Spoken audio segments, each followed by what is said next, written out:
and this is focused on Liberia. Hit it! From Cape Mount to Cape Palmer, Mount Nimba to Atlantic Ocean, Obomi Hills to Bokonjre, to educate, elevate, and promote.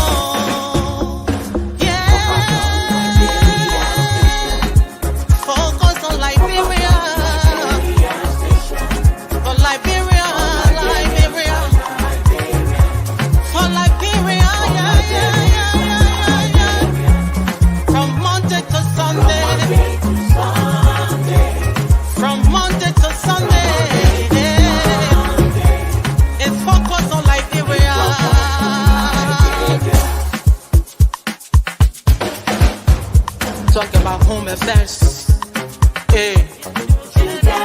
in diaspora, current affairs, reliable information, history, talking about culture, politics, education, entertainment, business, sports, advertisement, articulation. Focus on Liberia. Focus on Liberia. Focus on Liberia. From Monday to Sunday.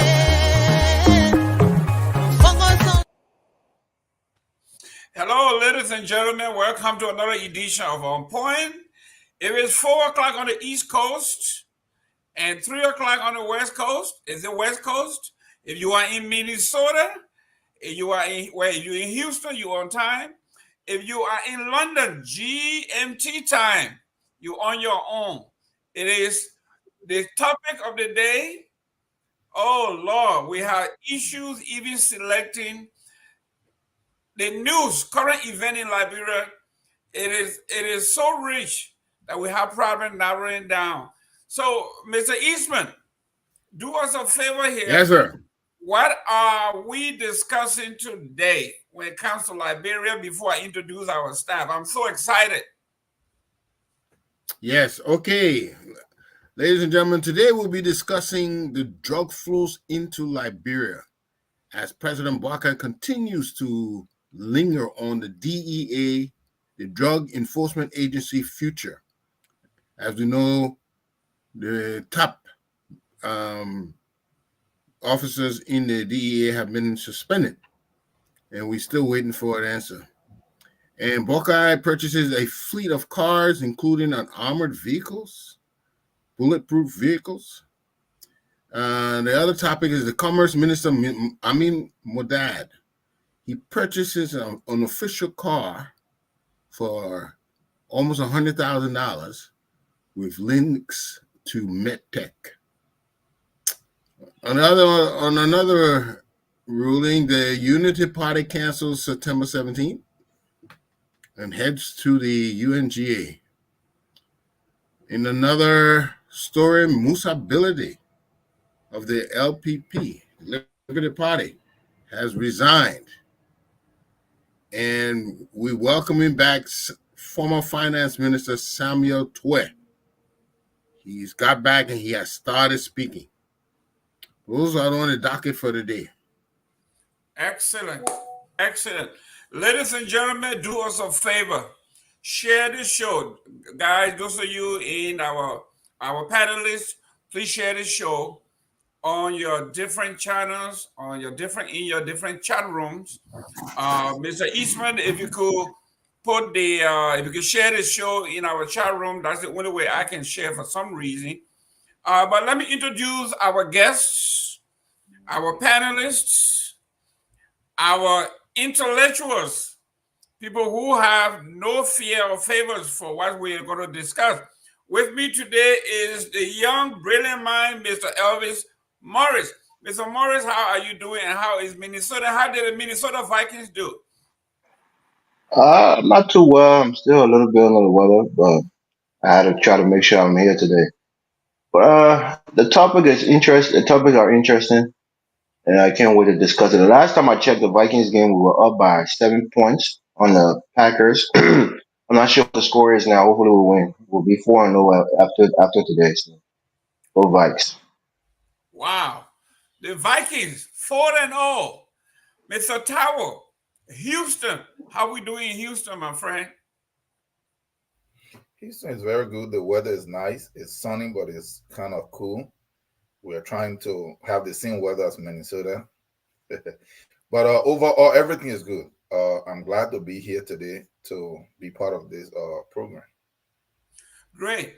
Mr. Booty, we want to, first of all, I want to take off my hat. Thank you for the work you are doing. I follow you.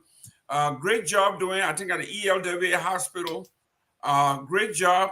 How are you doing, and how our great city of London? Are you in London? The UK is good, and thank you for end of the day, Liberia is our common denominator, and all of us want to see every opportunity. Well, everyone in Liberia have the opportunity to progress, and we keep doing what we are doing physically, but also intellectually, coming on here and sharing ideas on topical issues in our country. And I'm really glad to be here. I've been away for a few weeks, and glad to be back. Great. Ladies and gentlemen, thank you very much for tuning in. Thank you for sharing the show. Let's keep sharing the show. Hopefully, we can have the audience participate in what we are doing. I know this is a very, very difficult topic. I get a lot of calls and I get a lot of input on my phone when I'm talking, because for some reason, all of our friends from the other side, from the Unity Party and other political parties that are aligning with the Unity Party, for some reason have now declined to be part of the vibrant show that we used to do. They were part of this, and for some reason, President Weah brought out the best in everybody. All of a sudden, government is very difficult to define and to defend. And here we are today. I just called Mr. Aliyu Kamara. I've been making all the calls, and nobody from the other side wants to join. Mr. Kamara was very blunt with me when he said he was duped, disappointed, as many people thought that things were going to change. So let's You sure what Mr. Kamara said to you? That's just what he won't tell you, but that's what he told me behind closed door, because I don't want to say what his hope was. His hope was that finally, we have gotten rid of one group of people forever. And it turned out, after the election, the people that he hated the most are now actually running the show. So it's very, very difficult to swallow when he sees someone like Grisby and Beslow. I mean, we talk about the creme de la creme. You know, all of those things that should have gone to the people he was vouching for, it didn't happen. So it's a great disappointment there. And then the theft, the broad day theft. But let's begin with the first one here. During the campaign for the past 6 years, it has always been the drugs. Drugs are coming into the country. They said it was the president that was deliberately, personally bringing the drug in the country. And if they took over, all of that was seized. And then when they took over, we found out the head honcho, the head man for this administration, the DEA boss, Mr. Croman, said, new drugs, Kush is not the drug of choice anymore. There's a new drug in Liberia now called the zombie. He announced that zombie was a problem in Liberia.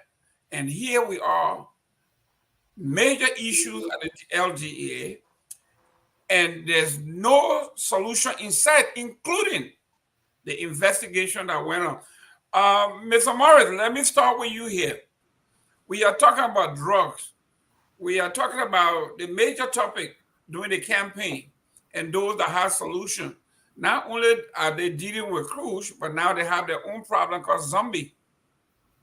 Look, Mr. Gayman, I think again, I myself, I keep saying this. I myself, I was naive to think that our president now, President Boyka, is serious about fighting drugs because from his early actions, it seemed to be now it was performative, taking drug tests, complaining that the drug are killing our youth, things that we all hope that he will crack down on and try to solve.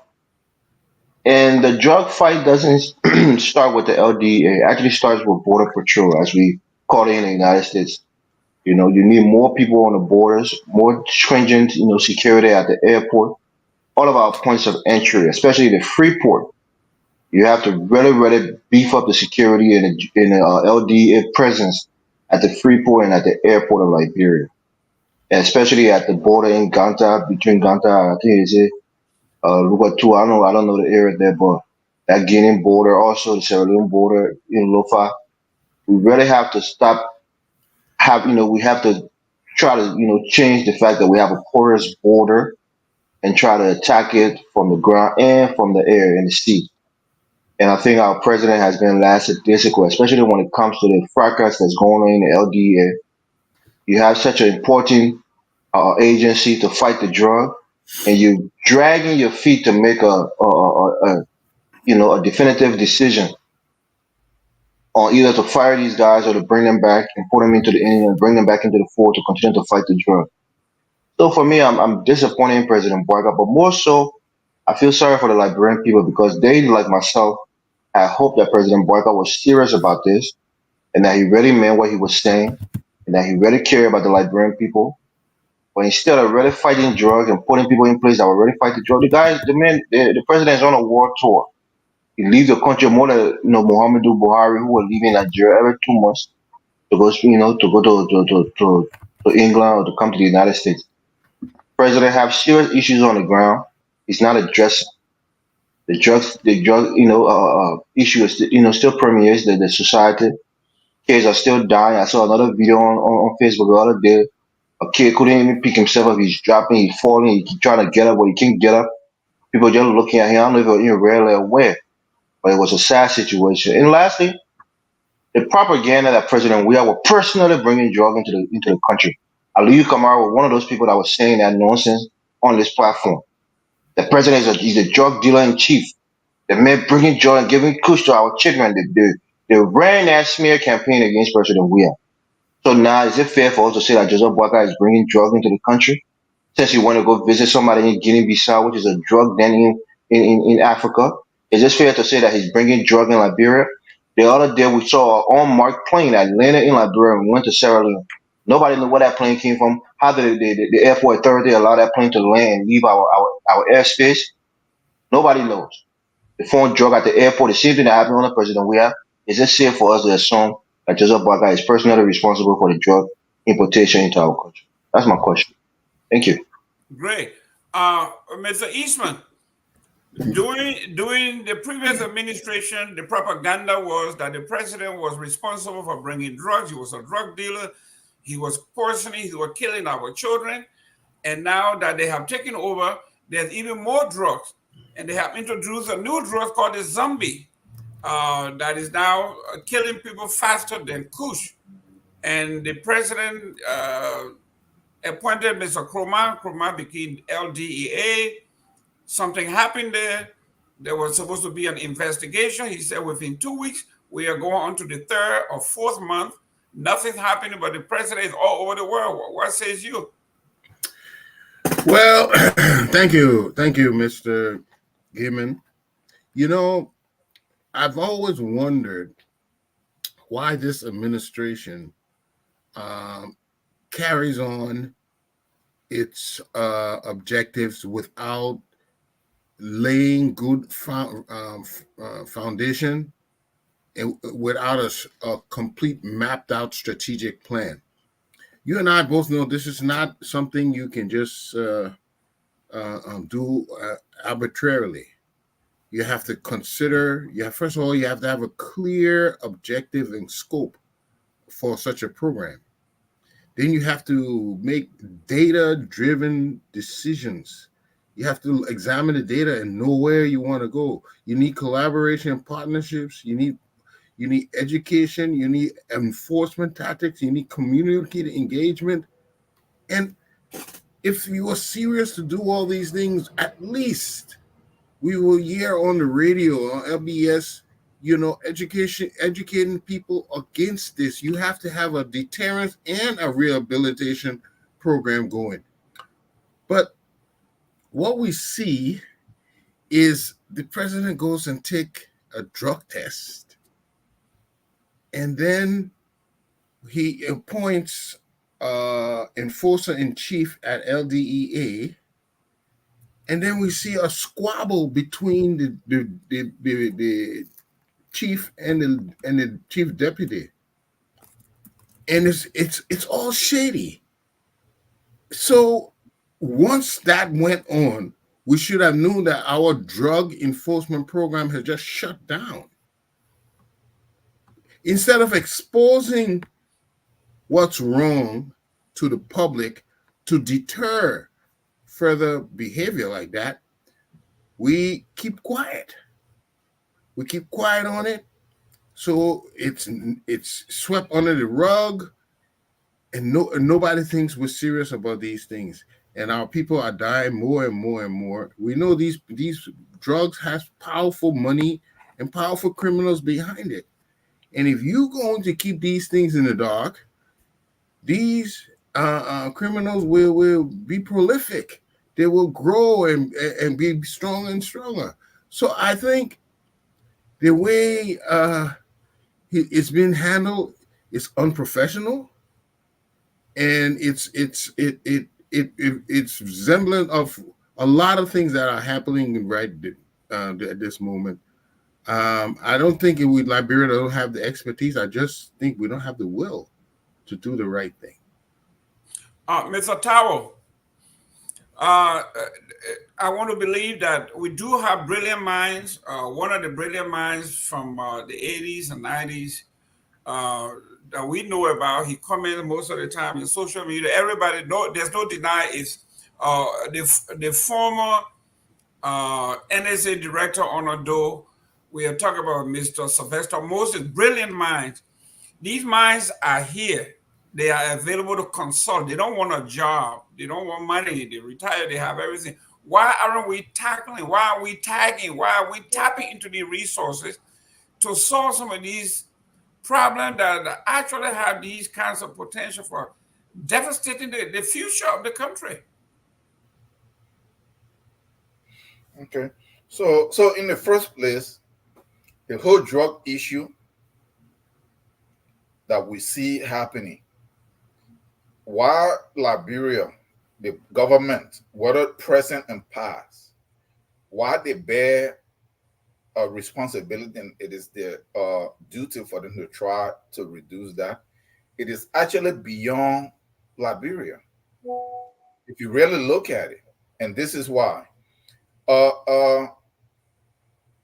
First, the government, none of them have any real program. Why is it that we have war in Liberia, right? Where the entire system broke down and we didn't have drug issue. We really didn't. Because I was in Liberia as a teenager and I grew up throughout the whole war. We didn't have drug issue. Even with all the guns, where we thought that there would be mental stuff, yeah, we saw a little bit here and there, but everybody was pretty much normal. I grew up throughout the whole war. But then immediately we have democracy. We have all of the international partners show up. They establish all these institutions.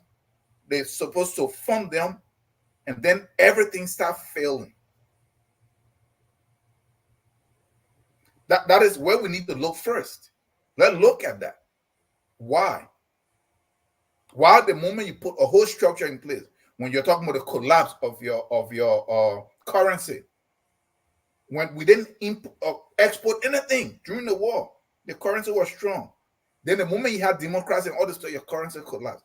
So you can't just go jump up and just fight drugs. Drugs fighting, you can do whatever you want to do if you don't improve the social and economic status of people. It doesn't matter what you put in place. So, like what they're discussing before we went live, if you have 1.8 million going to the president just for few generation, just from few, they're stealing all of the money and they can't really put things in place to at least try to enhance the areas to be able to pay well and to provide the facilities and the infrastructure for people to be able to function. So you're going to be chasing behind these kids that are just the little guys that are maybe out of frustration, maybe out of peer pressure, whatever, they're using on the street. Is that is what we see, and they put that in front of you. But how are the drugs really coming to this country? Where are they coming from? I was looking at the numbers. The US and the European cousins allegedly pump a bunch of money in there. They're coming in with a team. The US DEA will work with LDEA and they will do this and from early time. But the more they're pressing, the more there is the drugs. And we have the record of these people actually channeling drugs through these places. The United States here, who have the most money, isn't it them? I was just looking at the numbers when you guys were talking from the CDC. In the tune of over 100,000 people are dying in the US, every different drug overdose. So if you look at it, it is not about just pumping money in. It's about the infrastructure. The US cannot even help itself. So they shouldn't. So for us to say we depend on, because I'm saying this thing not to pick on anybody, but every time we have our own issue, for us to try to look at it, for us to build capacity on our own, people who themselves can't help themselves are coming in and they're supposed to be your overlord. They're supposed to be your standard. So until our economic system can be improved, because if people can afford, look, why are these children going astray? Parents cannot take care of their children. The children are going to get out there on the street. You guys, because you're all made reference to the US and me, I really don't like to use them. But if you want to say that, where are the drug issues mostly? A lot of it, the visible one that you can see, is in the poor areas. The area where there are economic issues, where people have less resources, where the parents cannot afford, where they don't have the means to really take care of their children. So if you look at that, it comes down to the economic aspect. The poorer that country is, the worse the economy is, the more there will be drug issues. Thank you. So that is where we really need to look. Thank you. Dr. Booty, there are rumors, and everybody's saying it, that the president's son, his name is 1010, they say he operates one of the biggest ghettos and basically Department of Drug in Tinker Village, Liberia, very close to the president's house. Yeah, he has a club there called No Stress. That area is notorious for drug activities. Young girls doing drug in that club. Coming back, let me get my Great. question to you. Thank you. Yeah, so here we are. The president commissioned an investigation, and the investigation came out, and most people with inside information said the investigation is damning, that it would maybe indict the president family itself. And to give that some credence, since the report came out 3 months ago, it's nowhere to see daylight. What's going on here, Dr. Booty? Well, I think first of all, I don't know about any report that has been produced with regards to the drug issue in Liberia. I think if I touch on and take some of the points that Mr. Tao made, I think in Liberia we have this problem where we try to solve or deal with the symptoms and not the cause, right? I think that's where Mr. Tao was coming from. And I believe that is the problem. That is the answer I want to give on the matter. Because at the end of the day, the reason we have a lot of young people turning to drugs is because they're idle. They're not doing anything. They just sat down, right? And when you just sat there, even if this government is able to block all of the zombies, because that's what it said the new one is called, from coming into the country, and all of the kush from coming in, young people will find leaves to smoke to get high, right? Because they're sitting there and they're doing nothing. This government needs to be serious about the Liberian people. They need to reduce the waste in government. waste on things like fuel oil and stuff like that when you can invest in solar energy for the president's house if needs be. Waste on all the scratch cars and gas slip and whatever they give to people in our country. Waste in terms of the very high wages that they're paying lawmakers and ministers and directors, and repurpose that money into agricultural projects, into building projects that will give young people something to do. Look, myself, Mr. Morris, and I think everyone on here, we can accept that we're not special as individuals. One of the things that help us not to go astray is because we're busy. You got to wake up soon wanting to go to work, go hustle to make ends meet. What time you get to go look for push? What time you get to go look for zombie? You don't have that time because you're busy. You're doing something meaningful that is bringing you an income. There's a purpose to life. You have a purpose. There's a reason for living. Yes, your job might not be the most high profile, but whatever job you're doing, because you have a job, you have a purpose to life, you have a meaning to life, it gives you something to live for.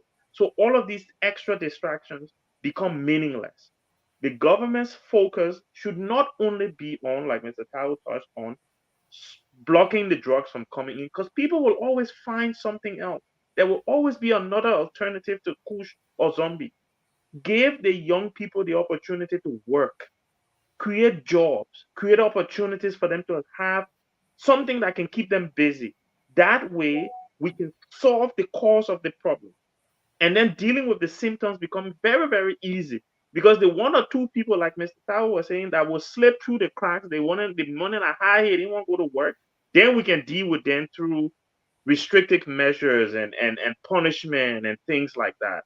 But for now, I believe the focus has to be on creating opportunity for the over 60% of our country, young people, so that they're not just idle and open to all these nonsense that they're playing around with in terms of drugs.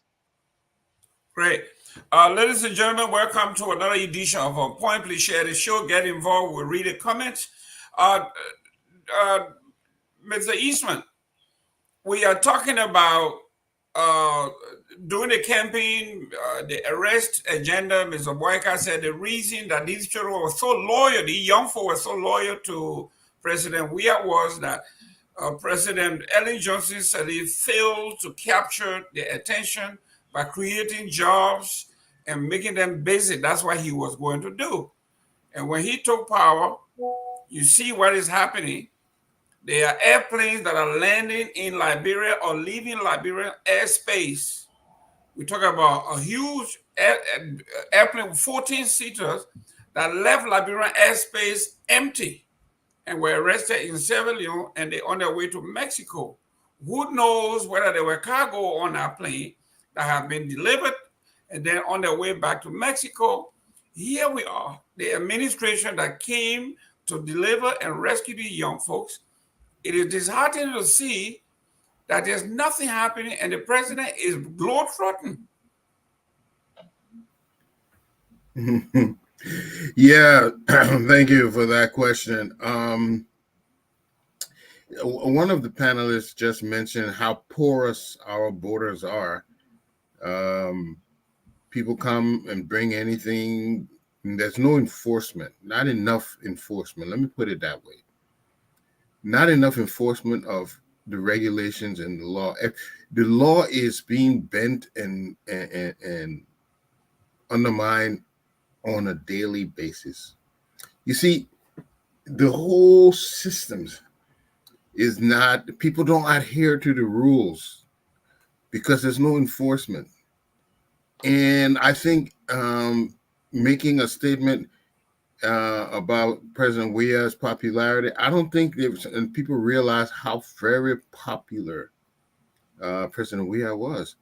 Not only that, they started a grassroots movement, which was monumental. It was a very, very strong force. It was unfortunate that he didn't do well because the results of the election show that had he done a little better, he would have easily beaten Buckeye. but he just won by a lost by a slim margin. It goes to show, Jerome, it goes to show that Liberia want to try people, but they've again and again we have not gotten there. And I guess it has to do with enforcement, it has to do with discipline, and it has to do with willpower. But Liberians still looking for a leader to help them change. We will all have to make a change, but we need someone to spearhead the way so that we can get the agencies, the institutions to stop making the reforms required so that the whole population will be affected. We're not getting that, and that's what's wrong. Great.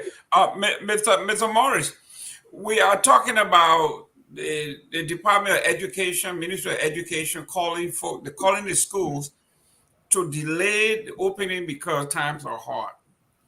And then in the same space, the president's office is buying a fleet of cars, including 2 armored vehicles for $1.5 million, one for the vice president and one for the president. Not only that, but the commerce minister himself got into it, took $96,000 from a company that is basically being indicted for criminality in the Republic of Liberia. And yet, we have people dying in the street, no food, no money to go to school. What would you have done if you were advising the president on such a budgetary item? That's above my pay grade. My brain too small to advise presidency.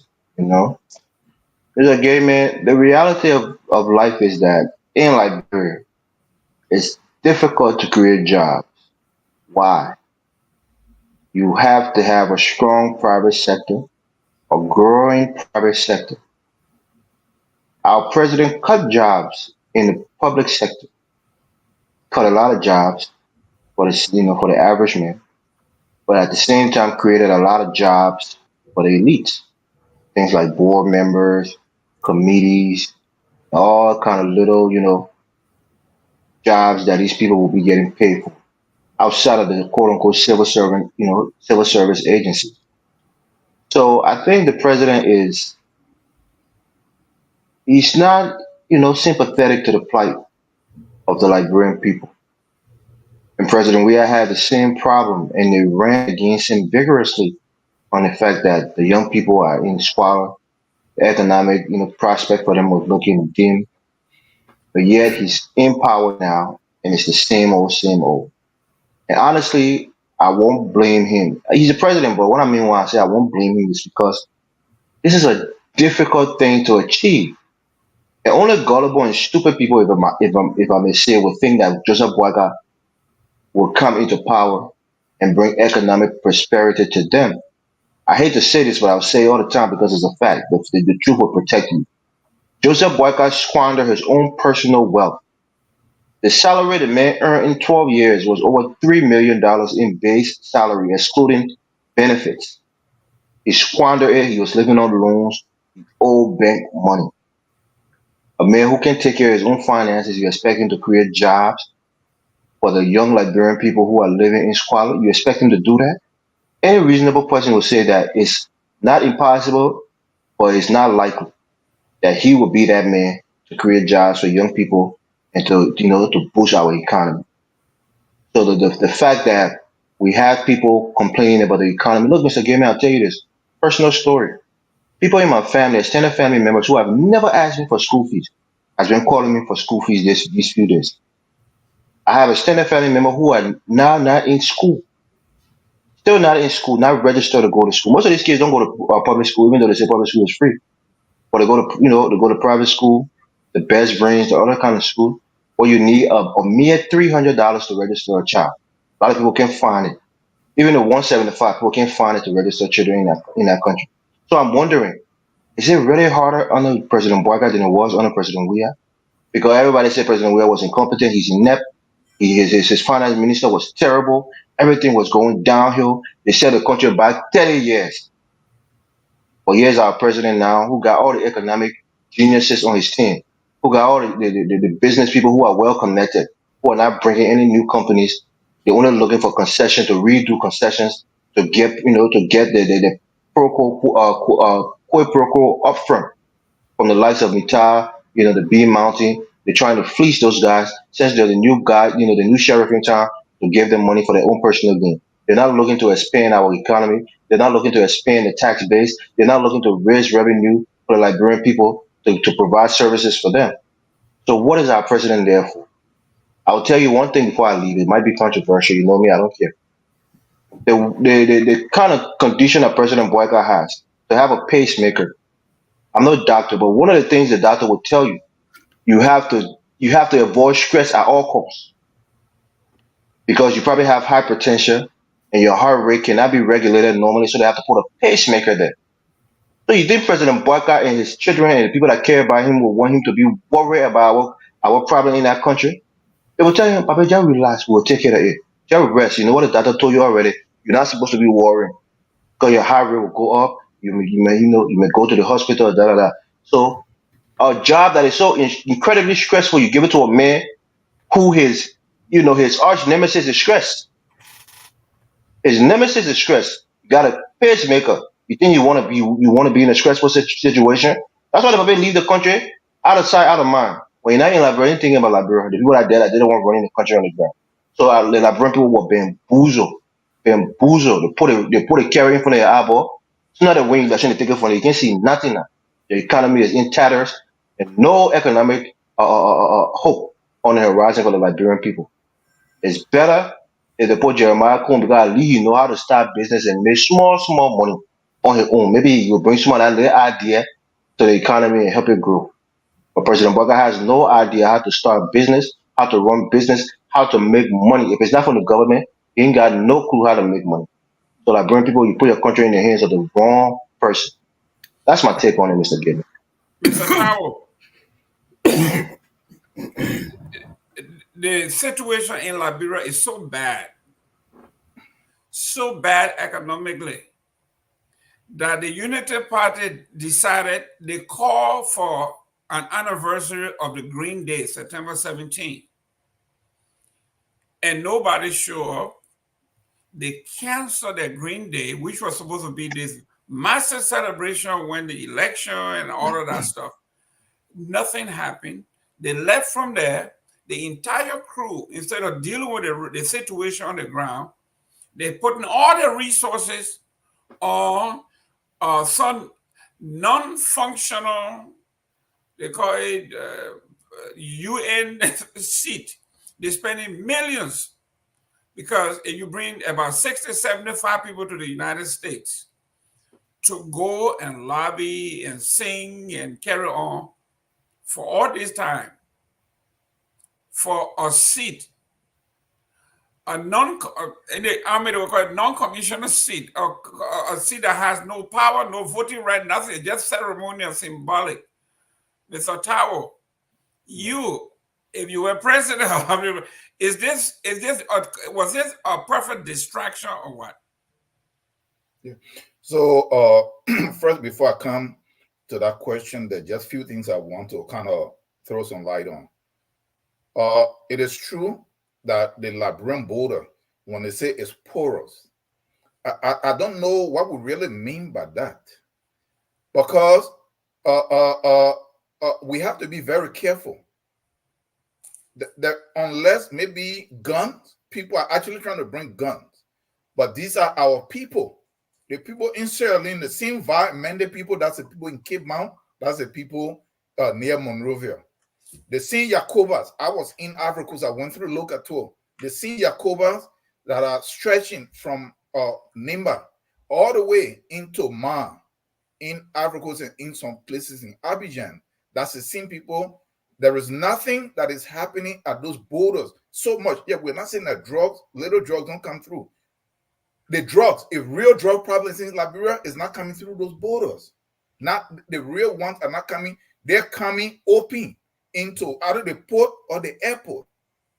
So because I want us to be very careful so that our people, because this is one thing, when they created these borders, when the Europeans created these borders, was to restrict and make us to be afraid of each other, for us to be able to trade. Africa have more money, but they create the fiat, so we trade with them and we don't trade with each other. So it's like what they say in the black community, when a dollar enters the black community, they leave immediately. That is the same concept with Africa. So our people are trading among themselves, because what this does is, out of a sudden, you put a whole bunch of armament to that area and they victimizing our people, and that become another corrupt scheme. They're harassing and taking all kinds of money from them. So we have to be very careful when we mention that. Yes, we need to mention it. If drugs is coming in, it should be stopped. But that, I don't think that is where our problem is in terms of drug coming in. So let us actually really clarify that. Because our people, there is no job in that place. There are no opportunities, and those cross-border trade is major. It's a major business for the local community and the local people in that area. I know several people that trade. They move back and forth. So let us clarify that at least, or let us put that in context. The next one here is that before I come to the UNGC, Mr. Gateman, if you will bear me witness, when I came on your program, when you brought me on, you invited me in December of last year, didn't I say that the Bouaka government would be worse than the Weah government? Yes. I'm not a soothsayer or anything. It's because I have spent most of my time studying how they set up the political systems and how the government in engineering or in thermodynamics. There is something called entropy. Entropy is when things continue to go towards decay. That is how they set up these governing systems that are given to you. Bouaka is worse now. Bouaka leave from what is coming, so it's going to be worse. That is how they designed this. This system was never intended to work. Each time I mention it, and the evidence is there. We can go look at the empirical, we can look at the data. Each is said by accident that each government is worse than the previous government. So we have to look at this, and then we have to, because we just here trying to make something that was given to us, that is designed, pre-designed, that you must fit in. We are trying to make sense of it. We are trying to make it work. We are fooling ourselves.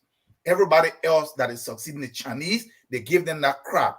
Honor the nationalists. When the Chinese Worker Party, they threw that out. They had to design one that was suited to them, that was domestically grown. Whether you want to talk about Iran, it was the same thing. They threw it out. The Americans that are here, they threw out what the British gave them, and they designed theirs. We are the only one that have been told that nothing useful can come from our own culture. We're the only people that say we can design something based on our own actual identity. So we are trying to find ways to patch up something that was brought to us. If they give it to you, they stand behind election. They stand behind. Anytime you want to know what is not good for you, listen to what they're telling you that you must do. If they're telling you to do it, it is not good for you. What they're telling you not to do, that is what you should look at. That's what works for you. So this is all of this stuff that we're talking. This is the whole problem here. And the last one here is, look, coming to the UN and doing all this stuff. If I was president, in the first place, the UN is a failed organization. You have to go back and see why the UN was set up. You have to see how it was being put together.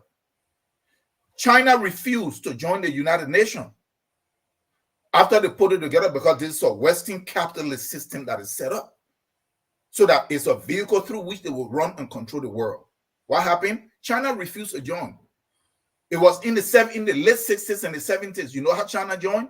Because the UN, if people don't know, but the UN is actually a private entity owned by big businesses. The Rockefeller put up the money and gave the 17 acres that the UN is built in New York. This is their organization. China refused to join because they said they can't join at the General Assembly. They must join at the Security Council. At this time, China is considered a backward country. But what happened? Henry Kissinger, that David Rockefeller had gotten from Harvard, they met there, that he made Secretary of State. then went to China when they were trying to bring the businesses into China so they can profit like the way they're doing. Because what happened? There they negotiated. Because the Rockefellers are shareholders in the UN, that is how China joined at the security. We got to look at how the organizations were put together. So coming here, you are wasting your time. Coming to the UN General Assembly, you are wasting resources. The late Makafuli, before he died on a mysterious condition in his 5 years, that's nonsense. He saw it. He didn't come here. He took that money. What he did, he invested into Tanzania, built all kinds of stuff. But because he started corruption, you always have people on the inside who interests align with people on the outside. I want to strongly believe they got rid of him. And the moment they got rid of him, what happened? Tanzania is in problem. They're not taking loan. 5 years, he didn't take no loan. He stopped the corruption in 2 areas, concession and foreign travel. He took over the 2 areas, and Tanzania had a whole bunch of money. They didn't need to take no loan. He started building highways and power grids and all kinds of stuff in 5 years. So if the president in Liberia is buying millions of dollars worth of vehicles, if the government is giving $40,000 a month to representatives and senators, if they're using gas slip and all this stuff, because I keep hearing this stuff here, we regurgitate the same thing. We should expand the domestic tax base. What the heck does that mean? No, we don't need to expand anything. If you expand it, let it be you taxing corporations and mining companies that come in. Leave the Liberian public alone. There is a lot of money in that country. The people are already stealing it. Then you want to go ahead and put a setting a billboard and a pan nut and a cassava and selling little sardine and stuff in the shop. That is the people that you want to harass. Government generally does not create jobs. Government don't create jobs, not even in the US, unless people don't understand. Government create the environment in which private sectors come in to function to create jobs. Government actually kill jobs through their regulation and the taxation and other things. They shrink the economy so that what you will find out when each time a country is supposed to grow, they pull back on regulations and the government create the infrastructure and environment in which people, innovative people, can come and they function. That is how it works in the US. So you agree that the Liberian delegation to the UN is a distraction? It's a waste. It's a waste. You have problems going back at home. You say you don't have money. You have not paid teachers. Hospitals. I was talking to one of my little cousin that graduated after we spent all kinds of money. They can't even get jobs. These are nurses, and a lot of people are sick. Almost the hospital, the ERB that Mr. Booty, I grew up over there. My uncle, I have people that are at the hospital is collapsing. They barely even have anything now. They don't even have medication. They don't have anything. Most of these hospitals that you see here in the US, whether private or public, because healthcare is a national security issue, the US government, they find out and they subsidize a lot of this stuff to keep the healthcare system up. Here, these guys are pulling all kinds of money. They can't pay teachers. They can't pay this one. Tomorrow, they're in China. They went there. They see they came with $3 billion. Nobody knew why it was. They were in Korea now. They're coming to the US. They're looting the country, and you can see it. Thank you, Dr. Booty. This thing about this non-permanent member. There's a video going on. In fact, it's in our chat room. If we can give Mr. Eastman a chance to pull it up, the soccer fence. They are dancing. They are singing some song called "You Are Lifted." And here is Joseph Boakai and former President Ellen Johnson Sirleaf dancing. And these people are in one of the most, I think, either at the Waldorf Astoria or one of those top hotels where they pay like maybe $1,000 a night. And these people are having a good time. And they are talking about you are lifted. And then Martin Colley posted what Joseph Worker is getting for fuel, just for his generator, not his salary, not his perks. Because on this trip, they put $100,000 US dollar on a credit card, on a debit card for this travel. Beyond the actual budget, this is $100,000 for per diem. And his gas, His fuel to his house is $285,000. This is the kind of people we are dealing with. So most people are saying this is just a distraction for the Liberian people. They will come back and bring a lot of something called MOUs, and people call it distraction. What says you about it? Is there a distraction, or this is a legitimate means of bringing development to Liberia? I'm not sure who said it, but I'll come to it. First of all, Mr. Morris, I believe that you're very competent to be an advisor to any president, not just to our president in Liberia, right? I'm talking to any president in the world. I've listened to you, and even though we disagree on a lot of things, but your opinions are very logical. So let me get that out of the way first. Look, I said some point on the show today about solar energy, because I was having conversations with friends recently about why Africa is not harnessing. I live in the United Kingdom, and I take the train quite often when I go down to London to my office. And everywhere you will see new solar farms popping up, right? New solar farms. I don't believe, and I don't have the numbers, I do not believe that 20,000 is not enough to put solar panels over top of the president's house to keep his house with electricity. 20,000, right? I don't believe you will need to spend more than 20,000 to put solar energy on those small house there, to put enough solar panels on top of it so that he does not go out of electricity. I don't think you need more than 20,000. And that will last, I don't know, 4 years, 5 years, 10 years. I don't know how long it will last, but it will last for a very long time. You do not need to spend $285,000 on petrol for generator when we got LEC. That rainy season here right now, they damn full of. Yeah, speaking like let me speak like the damn full of water.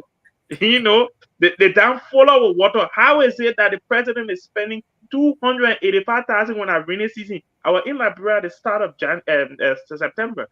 It raining one day. It rain. Everywhere flooded. You driving through the road. There's plenty of water right now. LEC should be able to supply it. So how is he spending 285,000 when you could use LEC or solar energy, right? And I like the point that Mr. Tao made about Makafuli. He was someone that I like, right? I disagree with Mr. Tao that democracy doesn't work, right? Because we got Botswana, democracy working perfectly in Botswana. And the African Western countries, democracy. it's the same kind of democracy that I don't know which democracy in Botswana is the same democracy that the British people gave to them. That Botswana democracy they got the same democracy that the people we got everywhere. I don't know which special. It's one example. It's one example. I can take that. It's one example, but it's still an example of it working. The problem we have, and whenever I sit with Africans here in the UK and we're trying to figure out how can we help our people back home, the problem we have in Africa that I have come across is a bunch of selfish individuals. The people that we entrust our countries to, are selfish. They care about themselves, about their families, about enriching. This president seems to be concerned about one thing and one thing only. And this is my opinion, that he just wanted his name to be on our list when it's, when the children go to school and they be singing the 20-something president of Liberia, then they'll call his name too. That's the only reason I believe he wants, because there is no way, like Mr. Morris so poignantly pointed out, that somebody who depending on machine to tell you how your heart looking will want to go take job of president of Liberia, right? There's no reason why you want to put your health in that kind of situation. And then you say, oh, I came to sacrifice for my people. And then you're chasing a dream that will not have any impact on the drug problem in Liberia, will not have any impact on the starvation problem in Liberia, will not have any impact on the fact that basic medication is lacking in most of our hospitals. No equipment. That voting right, which is I don't even know, it's not a veto right that you're going to get. Yes, you can cast vote, but that vote, they ain't get no meaning. So why would we spend millions and millions of our money, take time away from doing the people's work, go sit down in the UN, having side meetings, take representatives, senators, All kind of yama people, you carry them behind you. With our country money, y'all get it here now. Okay, y'all get it now. So will it stop the drug problem? No. Will it stop the flooding in Monrovia? No. Will it stop the hunger in Liberia? No. Will young people get jobs? No. So why in the world would you want to waste your time on something that will not solve the primary issues that we have in the country? It's because you're selfish. Because you care only about yourself and your image. You don't care about the ordinary Liberian people who are suffering, dying as we're sitting here talking. All of us are in the comfort of our home. And I start getting cold here now with my own heating on. And right now, I'm feeling, you see me, I don't even get a jacket on. I'm feeling warm in my house. But whilst we're talking here, people are dying. I went to Liberia at the start of this month. I walk around, you look at your people, your heart hurts to see your people that like you, your own blood people there, they're looking some kind of way. How? How can our people be so wicked? How can you drive through these streets every day, look at these people at the side of the road, and continue to do the things you're doing to their detriment?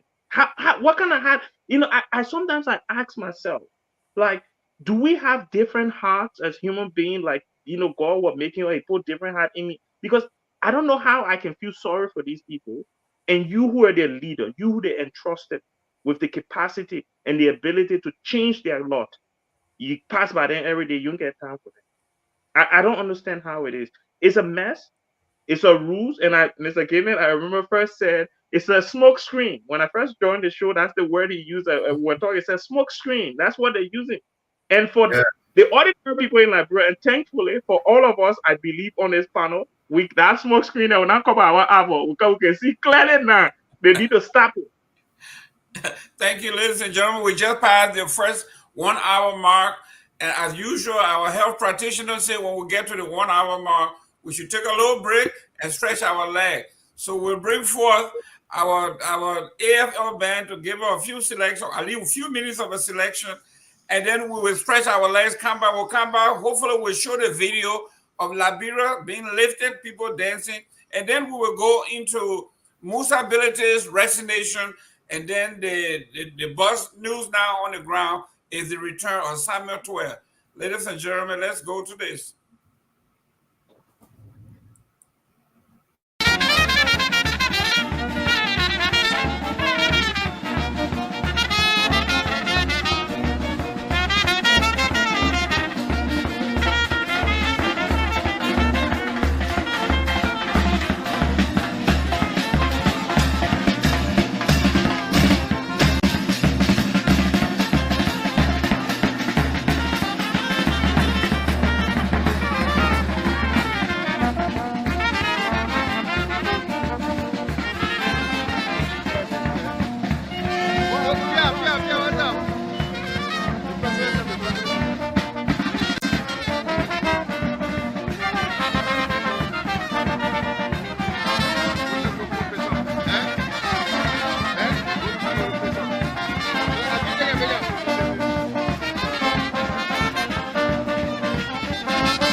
Ladies and gentlemen, welcome back.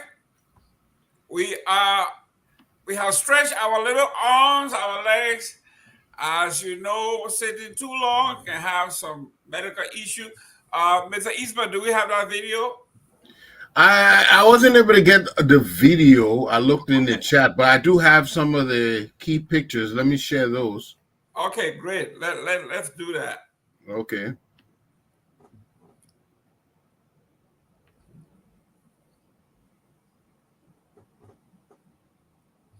While he's looking for the pictures, if you are a Minnesota Vikings fan, you all right. So we see the former Yes. president and the President Buckeye laughing and they are rejoicing. I guess they are making morale for this. They spent good money to the lobby for this position. Here we see again the delegates that were all present for this. You see the foreign minister, Bessel there, Dillon, Yumbliko, all of them there. Big delegation. And again, you had them toasting, holding hands in salute. And there you go, the two presidents conferring, shaking hands. All this was done at the Security Council. So, but I like to say something. I think the lady in the red, I think that's Mara Dweck, if I'm not mistaken, the gospel artist. Yeah, okay. Right? I like to say something. You know, I understand why they might seek this. You see, Liberia was very effective in the African liberation movement, but it was not because we were strong or had a whole lot of money, because our advocacy for pan-Africanism and our support for decolonization was consistent. We did, you know, if you look at the history of the kind of things we did for Africa, okay, we provided leadership in promoting African unity. Do you know that whole OAU charter was written by, I can mention my uncle Nia, Ernest Eastman, and other Liberians right here. We wrote that whole charter for that. We supported Pan-Africanism throughout the thing. We went to international forums. We supported, Nelson Mandela. All those people used to go to Liberia and to lodge there. We have always been in the forefront for our brothers, but we're not doing that now. Why we want the position? Why we want the glory? We're out to work. That's the thing I'm not understanding. Okay, this is what you want. Go do the work. Go be that advocate. Go be that supporter. Go and do the work. But why you want glory without work? That is something I notice is very common these days. Go and do it. Then we'll give you the glory. But you want glory out the work, you know? Are we talking about what's going on in Palestine today? Are we talking about what's going on in Sudan? It's a terrible thing that happened in Sudan. We're not opening our mouths, but we want to be on the UN Council. Why? So I just had to say that. I don't understand the disconnect today. You know, if Ellen doesn't in front of me, can I have 10 seconds just to say something that I think the point I would make is we can advocate without the seat, right? We don't need a seat to be advocates. Even when you see somebody slapping somebody in the street, you can say, stop it. You got to be policeman before you say, stop it. You know, it's just to add, because I agree 100% with Saeed. Yes, exactly. Let me answer. Let me show you. Send that one to me before why Mr. Tower talking. Send it to me directly. Yeah, let me, Mr. Eastman. Your question is, go ahead. Your question is, why do you need that seat? Why do you need that seat? And I hear them saying that they're spending a lot of money to lobby. Who are they spending the money with? Who are they lobbying with? So you see, they set up this stuff, and you see they have made us to have a lot of things to be normalized. When open corruption or coercion is taking place, who are you paying this money to? You are paying it to former congressmen here in the U.S. because a whole bunch of them have lobbying firms. So you are buying favor. And it's a corrupt way of moving money so that tomorrow, when you are sanctioned or when there is a threat, you call on them. They open these channels Look at how lobbying is set up. Lobbying is corruption, is bribery. So when they say they're lobbying, they're bribing people. And why do you bribe people? To buy favor. That's just it. So this is the reality. You see, we don't want for us to be that direct, because you see, according to the West, you don't talk like a diplomat, because you have to be able to lie and cover it up and use. No, if you're too direct, then it don't work. But look, Mr. Booty, real quick, when I mentioned about democracy, when they give it to you, it's not working, it doesn't work. Go back and look at the concept of the 8 years that the U.S. that 2 4 years term. They come out of Africa. The system was set to where you did 1 8 year term. A lot of stuff that they had, what they did was they distorted it and they took it and did what they wanted to do with it. But look at what they gave us is individualistic. So when we're talking about the corruption, the question your heart hurt, how could you see this? They gave you something that is they tried to make it to be individualistic. Most of us here, if we grew up in Liberia, we grew up closer to our culture. How we have very little in terms of, they will say the town, one person killed deer. The culture and the tradition compel you that you can't just eat it. You have to share. Man, our culture is so rich. There was a guy, they called them the Deckers. He came from St. Paul. We're all here, and one day he looked at me and he said, you guys are so giving and you're so caring. He said the kind of culture that you have here, if we had 10% of that in the US, there would be no poor people. Their culture is very individualistic. It's about me. I came to the US here. My doctor, I'm going to my doctor, I'm going to my bank. They lay claims to things. In Liberia, I'm going to the doctor, I'm going to the bank. You don't own the bank. I'm going to see a lawyer. You don't own a lawyer. They individualize stuff. And those concepts get in there, and you get in there, and it's only for you. It don't mean there is no selfishness in the African culture, but on a general scale.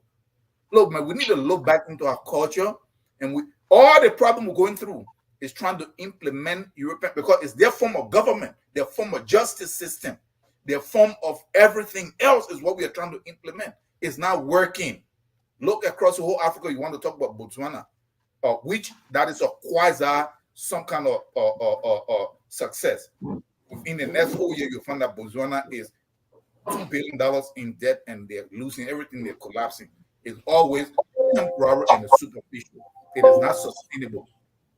Let us be this realistic. Let us not resist. This is what we have been doing all through. Is not working. Let's look at something else. Let's look within our culture. Let's look at how the kingdoms and stuff run. Let's look at how the villages and town. Because the reason that we don't want to go to that, us that are considered the educated people, because what that does is it reduces our influence. Because now we have to go sit at the foot of the chiefs. Yeah. If we have to sit at the foot of the chiefs for us to go back and learn how this works, we want to maintain this position that we think, and we from the West here, from the US, we want to claim all kinds of stuff so we can project that, so we can have some kind of control over our people. That when we show up, whatever we say is supposed to be some kind of authority. It's failing. It is not working. It's never going to work. Mr. Powell, you're missing the point. Yeah. You're missing the point here, because sorry, Mr. Morris, I'll just talk for 10 seconds quickly. You're missing the point. Everywhere in rural Liberia right now, we still have cultural practices. You still have your chief, you have your elders, and these things are. It's not making it to the national level. 1 minute. Let me make my point quickly, because Mr. Morris needs to come in. These things are still there. We're talking about the political elites. Those are the people who are corrupt, selfish. The people at the local level are not doing the things that they're doing at the political elite level, and those are the people I'm talking about. So what is happening at the local level need to be moved, upgraded, or brought up to that national level. Every country look into your own culture. That is where you cultivate. Let me introduce your justice, your political and economic system. You cultivate it from that. Thank you. Let me introduce Mr. Namwe. Mr. Namwe, welcome. And I heard you had a great event. Was it this weekend? Thank you. Yes, it was. As a matter of fact, I just got back. My wife and I, we just got back from the farewell event.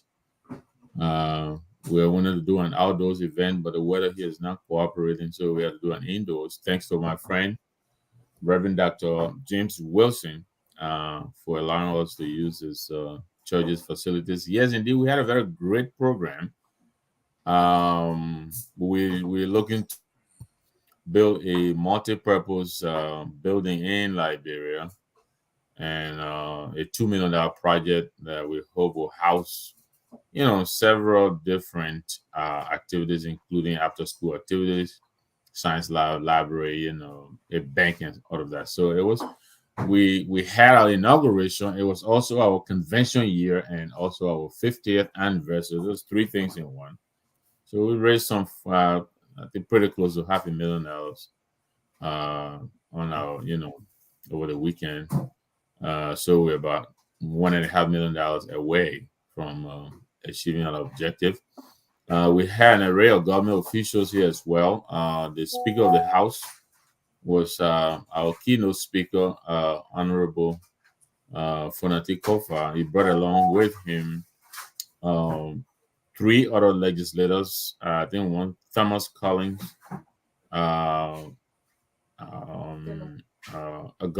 Austin Taylor, representing my district of Barubo and Callaway in Maryland County, and another legislator, I forgot. I'm sure he's not going to be happy about this.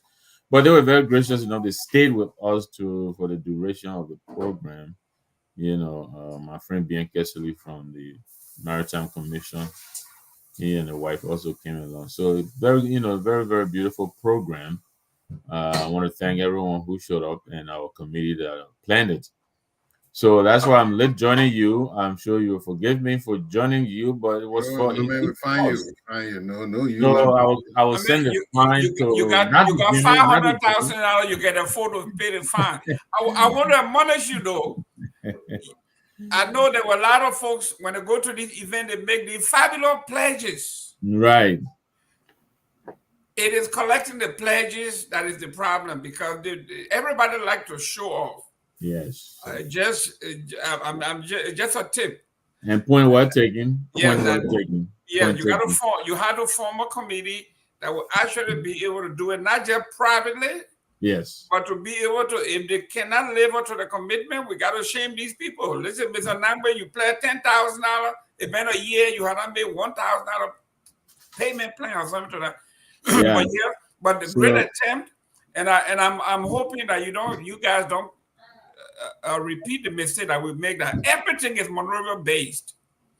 Well, hopefully, thank you. Hopefully, this is going to be somewhere else, so we can move the traffic. Either, let's say, if you take it to Magibi, which is closer, somewhere of that nature, and take it outside of Monrovia. Magibi would be a perfect spot because you got the proximity to the airport and all of that. Yeah. And it would become a tourist attraction if you did that. Yeah. Mr. Gimmer. Right. I get. I'm sorry, Dr. Buddy. Go ahead. You're taking to Sano County. Yeah. Exactly. I was going to say. No, I wanted to. Jerome is selecting Mark Gibby because he's a Basel man and wants us to take it. No! I want you. I want you to take it to Buchanan. I really want you to take it to Buchanan, but it won't be fair. Yeah, Mr. Morris, go ahead, chime in. Mr. Nambe, that's a low blow, man. You know what? Us to talk about well warranted, a low blow, well warranted. I wanted us. Are you guys hearing me? Yes, go ahead. Very well. I think yes, go ahead. Yeah, are you getting me? Because my phone got too hot. I had to restart it. But like I was saying, yeah, I wanted us to talk about Amin Modal a little bit, because I think that is a corruption that seeps we come into it deeper into the government, especially through the executive and directly to President Boyka. I don't want us to skip that topic because I think you're trying to move on to something else. Yeah, we're coming to it. Mr. Nambe, I know you came in late. Why is my audio? Am I delayed? Am I cutting in? Yeah, you were coming in. You're on delay. Mr. Nambe, you came in a little late, so we're talking about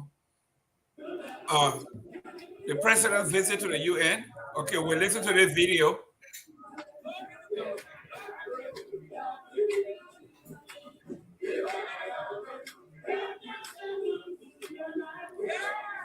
volume is a little low, but it's all right. All right.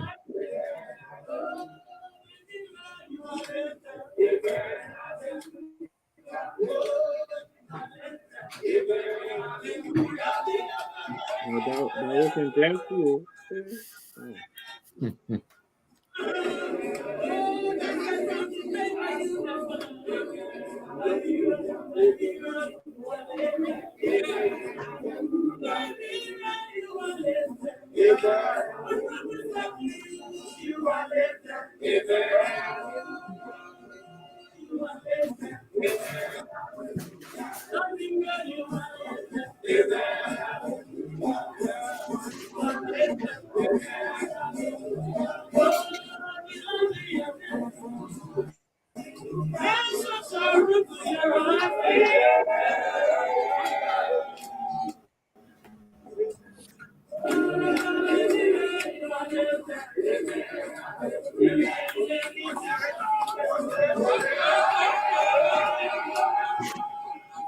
Okay.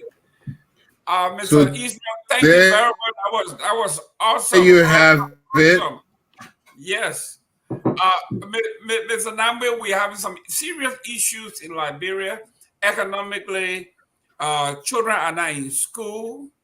The unemployment, the labor minister said the economy grew 4.7%, but unemployment 97.8%. That's the labor minister. And here we are, the president and his delegation at the UN, huge delegation, spending tons of money. Is this a distraction here without dealing with the real issue on the ground before we go to Mr. Modar? A distraction in some ways, yes. But I think, and I think this is an attempt to change the topic in Liberia, and it's understandable. I think the government ran as beleaguered. I think they know that. But what I would say is this: any day we see a former president and current president under the same roof, and one is not being interrogated and the other is not the interrogator, not only in Liberia, but on the entire continent of Africa, I think it's a good day. It's a good day when we can have a former president not being incarcerated and being interrogated. You know, I think it speaks to, I know I was listening to the show partially, I heard Mr. Tao. I think he disapproves of the current brand of democracy that's been practiced in Liberia, and I understand that. But I think what we just saw is a testament to the coming of age of the democracy in Liberia, and I think it's something we all need to be happy for. Now, as to what this portends for Liberia, I don't think there's much to it. It's just a feel-good story. A non-permanent, seat on the UN, Security Council does nothing for Liberia. I heard Dr. Booty say you can advocate without being on the council. I think it was Dr. Booty, and I absolutely agree. You don't need a seat to do what we should be doing, which we are not. We have been the voice of reason, the champion for peace, democracy, liberation, independence on the continent. But I think we've lost our voice. And so if this will help us to return to our previous track, I think it's a good thing. And as to the cost of this, I don't know. I'm hearing some figures. If they're true, that would be a lot of money, wasted, I would think. But again, to come back to my initial statement, I think the fact that we saw the former president Ellen Johnson Sirleaf and the current president Joseph Yman Boakai under the same roof, and seem to be so elated and celebrating, I think it's a good thing, and I think we should all be happy for it. Mr. Nambe, I got to push back on this here. Couldn't the president and the former president be under the same roof in Liberia, advocating for economic change, for agriculture? When the budget came out, the number one thing in Joseph Boakai's arrest is agriculture, and he cut agriculture. Education is in his arrest. He cut education. Healthcare is in his arrest. He cut healthcare. So this is what Bacchus Matthew was saying. You cannot proclaim to be the mentor of democracy in Africa, and then you are suppressing your own people. You are killing. It wasn't this the reason why power became so powerful? Isn't this the same thing? How can Joseph Boakai stand on the stage at the UN and talk about peace, transparency, the rule of law, and economic growth for everybody on earth? And here at home, his budget is terrible. Police killing people. They are looting. How can the messenger back on Matthew speaking from the grave? You address that. And you are saying we should be glad because two presidents, one former president and a president together, we should be glad. It's a good thing, but yet and still we are living contrary to what we preach. Well, you know, as a matter of fact, at the end of my meeting today, one of my colleagues who is on my team came up to me and said, you know, I came up to you before I leave. I want us to discuss a few things because I believe in-person discussions are more impactful than virtual, you know, telephone, whatever it is. And I think this is what President Boakai's, President Sirleaf, presence is bringing to the campaign. Let's not forget, this is not a shoe-in. I understand Congo is in the running also for this position. So I think, yes, this could have been done from home. I think they have wanted to make a short video or whatever it is. But I think it was finally decided that the former president's presence would have probably brought more weight to make the point for Liberia. Now, as to the president's agenda and what has been done to follow through on these points that are contained in this agenda, I think the judgment is unanimous. I believe it is Namote or whatever they call this organization that already graded the president as, I think, achieving only 3% of the promises that they made. So I think we all agree that there is a colossal failure on this administration's effort to attain those things that they promised, and that's why they were elected. So we're all in agreement on that. There's absolutely no doubt, and it is also very disconcerting, as you indicated, where the money is being put and where it is not being put. I think that is really what is concerning. You know, we heard here about $60 million out of budget spending, and I don't think any of that went to education. And I understand there is no CT scan machine at the government-owned hospital. When $60 million, I think $500 was spent on Independence Day or something like that. So yeah, I don't know. I think this government is still trying to figure out its priorities. But right now, the priorities seem to be upside down. They seem to be upside down. So I agree with you. There is a lot of spending that is being done, and I think a lot of misapplication.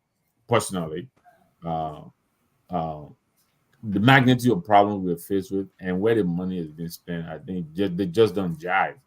So I agree with you. Agriculture, absolutely. Education, absolutely. Health, absolutely. I mean, Monrovia is eventually, probably not eventually, it's rapidly being swallowed up now. Is anything be done to open up these drainages? How do we relieve, you know, the city of this burden that I think Dr. Budi was talking about was coming in? He was in Monrovia recently. We saw the clips in front of the city hall. I have never seen that kind of water in front of the city hall in my entire life when I live in Monrovia. And it is going to get worse. What are we going to do about that? So if money is put against such problems outside of the budget, I will understand that. But it was spending $16 million outside of the budget to bury people, you know, to celebrate Independence Day, you know, to buy armored vehicles, then I think our priorities are upside down. Thank you. Mr. Morris, you wanted to start off on the illegal spending. First, it was $2.6 million in the NSA budget for unexplained miscellaneous. Then another $2.5 million in the NSA budget for covert operation. That's over $5.5 million that is gone to nobody. Nobody know where it's going. When they say unexplained and covert, you know what that means. Then, to make matters worse, the commerce minister through the LRA, were able to acquire a $96,000 luxury car, Jeep, or SUV against the will of the people from a company that was literally indicted in the Senate, Medtech. Mr. Morris, your take. When I hear the commerce minister's story, it reminds me of my great grandfather, my late grandfather, who would always say to my mom and my other uncles, whenever they're telling you something you don't believe, you say, "Hey, you see how you done lie? You see how you done lie?" I mean more that right there because he lied on the LRA boss that he was the one that purchased the vehicle for him. He had no say so in it. If senators who are elected officials have to get a $45,000 car, why is the commerce minister double that? Why? You know, MedTech, as people are saying that they funnel that car to him. For what reason? That's the question you should ask yourself. Why would a private company want to finance a car for our commerce minister who is in direct in the field of where they're doing business in commerce? What do you think, smart men, smart men on this panel? You think they're giving it to him because they're a charitable organization or a charitable company? It's a bribe. It's a broad day, blatant bribe. And I say this to tell you that I'm in Moda. I've said some things on the Friday show. A lot of people are not happy about. I won't repeat it because it might be a little divisive, but I stand by it. But let me tell you this: Ami Moda has carte blanche, like the Frenchman would say. Maybe Mr. Bouli know how to pronounce it better because he right next to France. He has a blank check to do whatever he wants to do. He's serving as a shadow president in that country. The man, he blatantly disrespected President Boyka. When President Boyka said he would bring the rice prices down, I mean, what I said, taking the rice prices up. And he did that. What happened to him? Nothing. Ami Moda took that car. He is serving the interests of those Lebanese businessmen in Liberia. And President Boyka can say nothing about it. Mister, give me your honest show.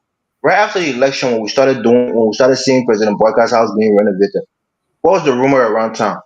That it were Lebanese businessmen who were doing that renovation on President Boyka's house. What do you think they want from him? They just like him because he's from Lofa County? Of course not. It's a quid pro quo. He's doing all of these things for him. When you get mired in corruption, when you're compromised, people hold it over your head because you've already entangled yourself in corruption, and thereby you can't hold them accountable because they will bring out your corruption and they will smear you with the corruption that you yourself you are engaged in with them. So our president is compromised, and Ami Moda is the middleman between the Lebanese and President Boyka, and as such, he's serving their interests against the Liberian people's will. One thing that's going to happen here, Ami Moda will probably not finish his term as minister. He's setting the groundwork. He's formulating plans that when you leave from there, when you go back into the private sector, things will be so smooth for him. All of the regulations that were blocking him from doing certain things, he will have removed it. Things will be more favorable for him to do business in Liberia. You see it here in this country, just how the senators will go to the House or the Senate when they know everything is set up for them to resign. The next thing you know, they're working at Boeing, they're working at Raytheon, they're working at Halliburton because they've already given these people tax breaks. They've given them some kind of deal through the House, so that way that's their pay. They leave the Senate and they go work for these private companies. That's what I mean what is doing in the Liberian context. He's setting up great deals for these businessmen that when he himself he leaves, he's going to be making a lot of money. Can you imagine, Mr. Gaiman? This guy paid a lump sum of $700,000 to a bank that he owed in one setting as a commerce minister, something he never did when he was in his private position as a businessman. All of a sudden, he got that money in one lump sum to pay back a debt. And we sit here and we try to play blind eye to it. I'm passionate about this one because I think it's the most blatant, but also the one that permeates the government more so because it was right in front of our eyes and we're not talking enough about it. We're talking about armored vehicle, we're talking about other things, but the real corruption is happening at the commerce ministry. And I hate when people try to get on Luther topic for speaking up against it. If President Boycott wants to investigate Luther Tapper, don't forget Luther Tapper didn't steal $300,000. They say he took small thing for on top of it. That was his charge. But here's a man who won election for President Boycott. He beat George Weah, the popular George Weah. He brought Jeremiah Coon and Prince Johnson into the fold. He brought a alliance together and he won election. Oh no, I mean Moda, he just got the money, but he didn't win nothing. He didn't win no election for United Party. Why? Because Luther Tapper is not a big rich businessman. That's why you shouldn't respect him for what he did on the political scene.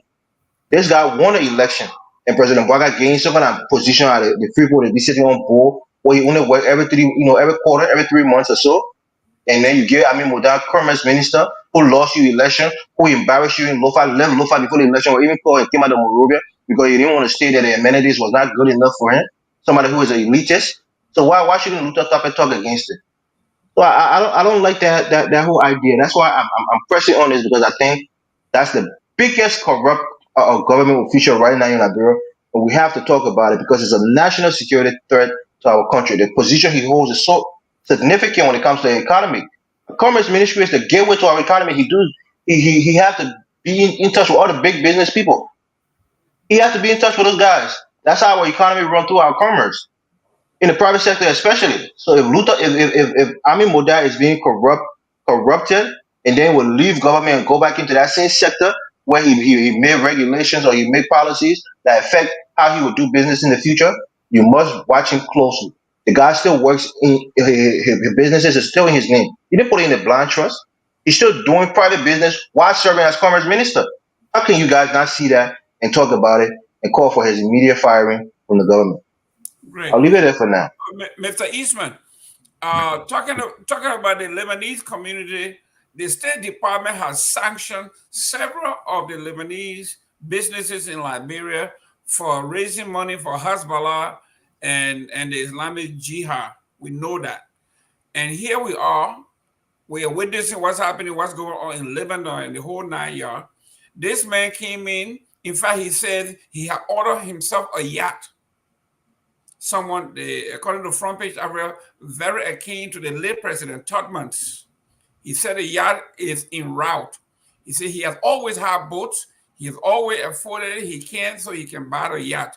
Why he's commerce minister and buying these cars illegally. Mr. Eastman, this is drawing some area, not only from Mr. Morris, but the eyebrow of the Liberian people. Yeah, I can hear Mr. Morris's ire in this thing, but I look at it from a different perspective. Okay, he got an exorbitant vehicle, expensive vehicle, and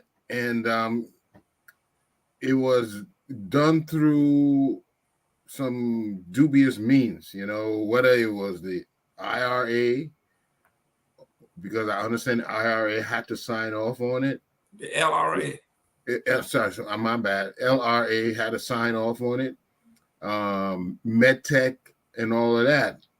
But what surprised me in the chairman's deliberation was that he only mentioned one person. You see, there, and I want you to be very careful with this, Elvis. There is selective biases around, and if you're not going to be fair across the board, you're not going to get it right. Not when this person does it, then you talk, but all the other people, I can still remember some corrupt officials being executed and some corrupt officials being given a pass. I said, well, you said everybody corrupt, but how the other man is given a pass? Be selected bias.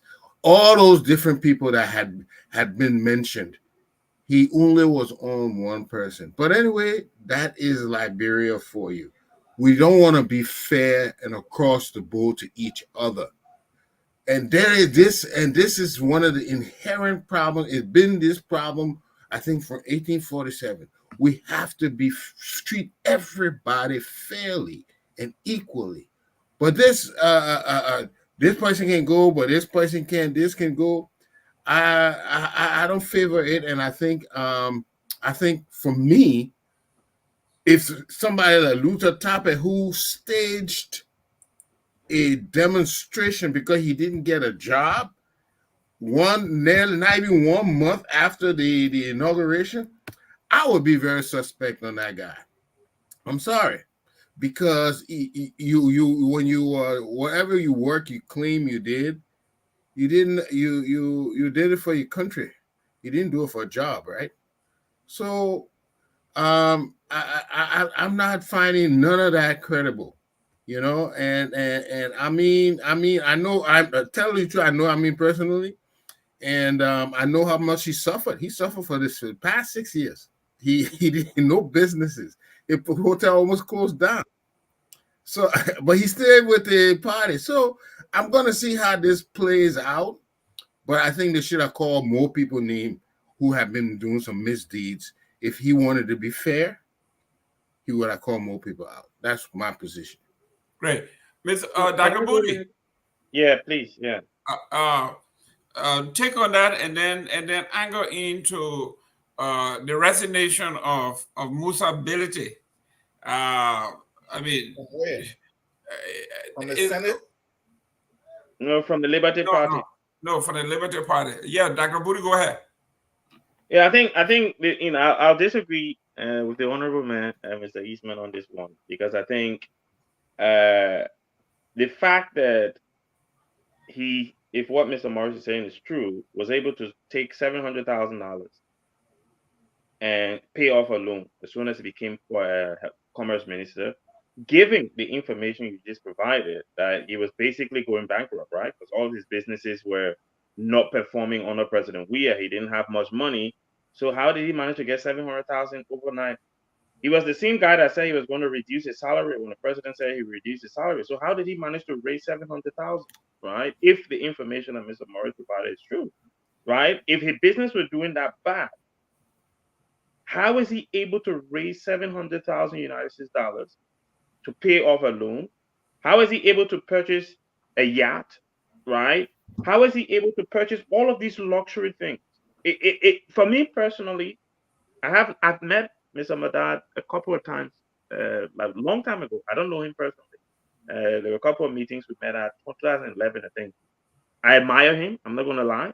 As a Liberian businessman, I admire him because he was doing well at the time with his businesses. And it was a time when they started to expand Belecasa. So I admire the fact that, okay, this is a Liberian brother doing his thing. But the question that Mr. Morris is raising, and based on the information you just provided, those are legitimate questions, right?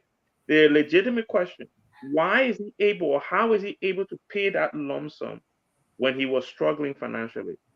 And that, for me, the other point I want to raise is Mr. Morris touched on the fact that, lawmakers are getting cars for 45,000. Why he buying car for 9,000? Lawmakers ain't even supposed to be getting car for 45,000. Let them be buying used car or something. The guy used car because every 3 years they can change their car. So buy used car. There's no need to buy brand new car if you're changing it every 3 years. But why would buying car for him? Why would buying car for him? I don't have problem with the buying car, but buy something very cheap. Because after 3 years, you're getting money to buy a new one again anyway. So you can buy a used car. Used car will last for 3 years. After 3 years, they'll get money. So that shouldn't happen. I think the 96,000 is a waste of our Liberian people money. He shouldn't be buying that kind of car, right? They should buy something really cheap. He just need to get from his house to work. We ain't done. Commerce means I ain't going out of town. Most of his work right more over there. So you're not like agricultural minister that you gotta go all the time. It's right more over. So he need Jeep and all the kind of thing. The road and paved now. From Marshall to Morovia paved. So where you need Jeep for, right? So small car. In fact, they sort of gave Papi Solo. They sort of buy Papi Solo for the man. So he be driving right. Papi Solo. But anyway, No, the Megan Faye, not Papi Solo. Megan Faye, Papi Solo. I disrespect their body. I disrespect your body. They want to buy something bigger for it. But look, on the issue of misability, look, I was in Liberia recently, and there were conversations that were had with some individuals, and if it is true that he has resigned, I could see it coming because, unfortunately, his section of the party went with the Honorable Cummings, and they didn't do so well. The section of the party that went with President Boakai seemed to have done well. So it was inevitable that somebody had to go, and the person who didn't win enough votes, obviously, you got to go. So for me, what I heard when I was in Liberia was inevitable. I didn't know it was going to come this quick, to be honest. I thought it was going to drag on for a little bit, but yeah, it's just an inevitable situation because of where he pitched his tent, right? He pitched his tent with the wrong person, and you have to go. It's as simple as that. Dr. Budi, what's about those who said it didn't matter? He got what he wants. He's in the house. He in the money pool. He doesn't need anything. Like he said, now he's going to operate independent. What do you say to those folks? Well, the thing is, he actually felt that Honorable Cummings was probably going to do well in the elections. I think he thought that Honorable Cummings was going to do well. That's why I don't think he just paid it, because he was going to win his election whether he went with Mr. Cummings or with Mr. Bwaka. He was going to win the election in Iba County. He was going to win the election in his district. So I don't think it matters. I think, look, at the end of the day, I believe, based on the information I had from conversations I've had in Liberia, he had to go because even the people that he led with him to Mr. Cummings were disgruntled because in government, he can't get a job. The other group that ain't go with him, they in government, they can get job. Like politics are job in it. So the followers are disgruntled. He can't get a job. So they say, but mommy, you gotta go because the other people on this side can get a job. Maybe we don't go back. So those are the kind of things I heard. And it looks like that's what's playing out, right? Because he's not in with this government, so he can't provide jobs for his people, the ones with the Liberty Party that went with him to Cummings. So that section now is saying, look, let's go back to Rescue Mother because at least Rescue Mother in government, so maybe we'll get jobs that way. And that's basically what he's trying to save face. Great. Mr. Taiwo, we're running against time here. We want to address two things here. If you can address the Musability thing real quick, and then we want to go to the big one here. The current event is the return of Samuel Tweah to the city. I think I would like Mr. Namwe to start our one off after you deal with the Musability thing. Okay. So the Musability resignation. On the Musability issue, I have nothing to really say about it. It doesn't make any difference. These guys are criminals. He sat in the LFA. No. You see, we have to point these things how they are. I have close relative that work with Musability at LFA. He drove the entire LFA into the ground. He was looting all over the place. He thought it was Liberia, even though FIFA itself is corrupt, but it was so blatant that they had to sanction him, kick him out. Or somebody that was probably indicted and then pretty much found guilty. These are the people that enter in your Senate. And I heard people on here because they think that they know Musability, that that it's like, so EULA is having a meeting. Crooks that are looting the country in the name of Funati Kofa, they're paying themselves all kinds of money, show up there. And it's supposed to be something that we're supposed to. If EULA is an organization that's supposed to transform and be proactive and be a grassroots movement, they're not supposed to associate with those people. Those are the people that have our all in exile. Those are the people that have our people dying. So this is the disconnect, and to some extent the paradox that we are in. I don't know if we're doing this so that it's supposed to mean something, or I don't get it. Ellen Johnson, Salif, and Bwaka, they're under the same roof.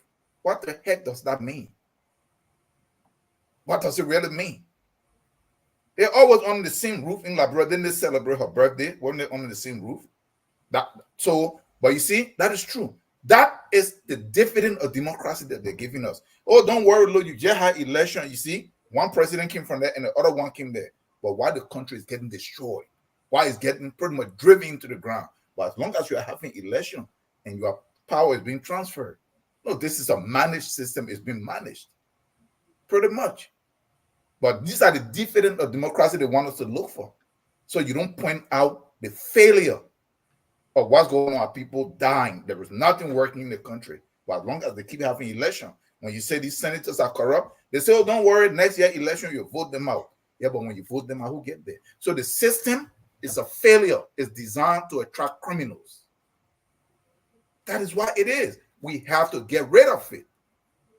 We have to critique it. We have to actually tear that thing down. Look, this country is hijacked in the hands of these crooks, the Fanatic Kofa, the Edwin Snow, the Amara Kone, the Ellen Johnson Selig group. They have to be removed by force. Something must happen to where the things stop. Something have to stop over. So what are you going to do? How are you going to get them out? So the Army Moda, look, there's democracy. There is a book, Elvin shaking your head, written here in the US. It's called Democracy for Sale. It's a business. Army Moda now, you're talking here. These guys were the financiers behind the election, the Lebanese community. So you have a system that require you, based on popularity context, based on the amount of money that you spend. There's the same problem that is here in the US. The US system is hijacked, just the same way. It is the business that determines. The same guy fund both parties. Policies are not written by no government, it's written by so-called, how you call them, lobbyists and special interests that have their offices in Washington, D.C. Great. Let's go to this. Let's go find ourselves, but no, before I learn. So I mean, Moda thought that you guys are surprised. I don't know why you're surprised.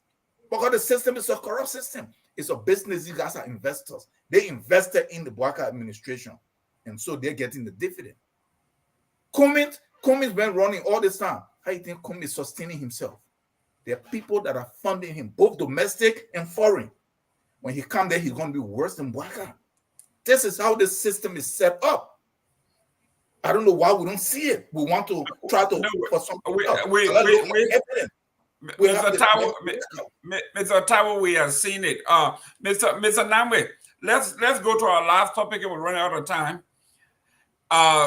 The Unity Party people are not happy because they were advocating, they wanted to see Mr. Samuel Tweah tackled at the airport, put in chains and dragged to the court and put in jail. They didn't see that, and there's chatter all over the place.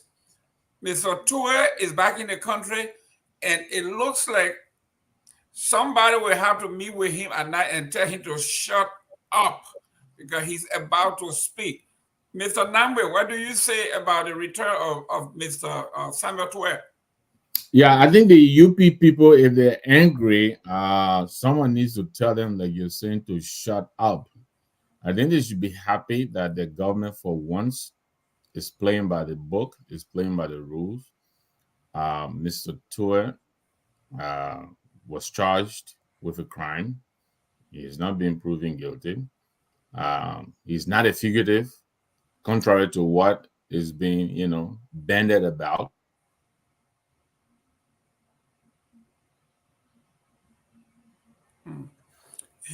He's frozen. Mr. Morris. I think my internet is acting up, man. Yeah, now we hear you now. Go ahead. Yeah, so he was out of the country. He negotiated his return. He went to the court. The court allowed him to post the bond, and the case will be heard. I think that's perfectly normal. You don't just grab anybody and put them in handcuffs and put them in jail. I don't see where that is acceptable. So I think for once, this government should be, I think they deserve a pat on the back for playing by the book. I agree with you too. His lawyers need to tell him to shut up. I think all that thing of mounting the podium and grandstanding and all that he's doing is not helping his case. He needs to be quiet and let his lawyers speak on his behalf. What is he trying to achieve from that? So I don't know. But I'll speak to Mr. Tao quickly. I believe I said on the show again, the reason why the speaker was invited. He represents the government of Liberia. Yola is a partner with the government of Liberia. We believe we do better when we engage the government directly. And we will make our views heard when we feel we should be heard. And we will address those issues that we think we should address. This is a government that's just coming in. We're still finding our footing. If you notice, I didn't say we took a contribution from the speaker to be used here in the U.S. And so we try to walk a pretty fine line to bring these people where we all sit on the table and discuss. If I must announce here, the plans are, in the works for us to convene a reconciliation dialogue in Monrovia in late December, where the government, the Council of Churches, society, leaders and all of that will have a sit down and begin to engage the government and people of Liberia on how we in the diaspora can collectively and productively engage our people so that we understand each other. We think we need to engage. So we don't believe we make much progress when we are holding each other at arm's length and trying to talk. That was one of the reasons why we invited the speaker over here, and we're hoping that something good will come of this, and we'll continue to engage the government of Liberia. Great, Mr. Morris. Real quick, the return of Samuel Tweah into the nation. I heard what he said when I listened to him. He says he was talking because he was talking facts. He says, first of all, he was not a fugitive. He was out of the country when the indictment was made, and they knew where he was and all of that. And he said, first of all, you only handcuff someone who is adversely affecting the legal system. He said he called the courts. He told them when he was coming. He got his lawyer. He got everything. Everything that he did with, like you said, by the book. Like Mr. Nagbe just said, you have to do it by the book legally. His return, Mr. Morris.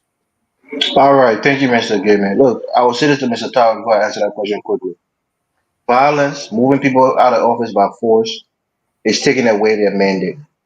Once they are voting in office, let them serve their mandate and vote them out on the next election. We can learn from our past and not go back to doing things by force. Violence, take it by force. Yeah, but And Mr. as Morris, such, can you push back on that? It could not be done by force. You can also do recall, which is no, a he said we have to forcefully remove them from oh, he office. said Yeah, he but said we you're got to talking about remove. He push, said you're we talking got to about remove physical them. force. He said we You are, can by remove them. force We can doesn't have to be recall. We can physical. remove people by Yeah. recall, which is a legal Okay. process. Go ahead. Yeah, so let's not remove people by force from office. It will bring it's a cascading effect. And lastly, Mr. Samuel Toy, look, I have no sympathy for Samuel Toy. I think he failed President Weah. I think his performance was contributed to President Weah's loss. But having said that, I don't think he should go to jail for poor performance. He should go to jail if the evidence supports and proof that he engaged in corrupt practices. And if that's the case, the full weight of the law should fall on him. So I have no issue with him coming back to face charge. I'm glad that he came back willingly and he did all the necessaries so that he can try to exonerate himself through the court of law. That's all I got to say about that. Great. Real quick, Mr. Eastman. Samuel Tweah returns to Liberia. Well, I believe that's a good thing because if he hadn't returned, the people would have said that he's a fugitive. That's what they were saying. So now he's back. Let's see this justice system in Liberia. Let's see it operate. Because for me, the system itself is broken. So, when the people start saying, look, we saw the former Chief Justice walk out of court. No, the woman, somebody was murdered in her house, and no one knows who murdered that lady. Nothing came out of it. Absolutely nothing. So why should Samuel Tweah be afraid to go back? What? I don't see anything happening to him because the system is broken. There's nothing will happen to him. And just what Mr. Tahoe was saying, I agree with him. I will use your old friend words. It's a cartel. A cartel has taken over the country. There is definitely a cartel. The same recycle people, the people indicted, people confess to stealing and whatnot, and they are the ones who have the top positions in the country.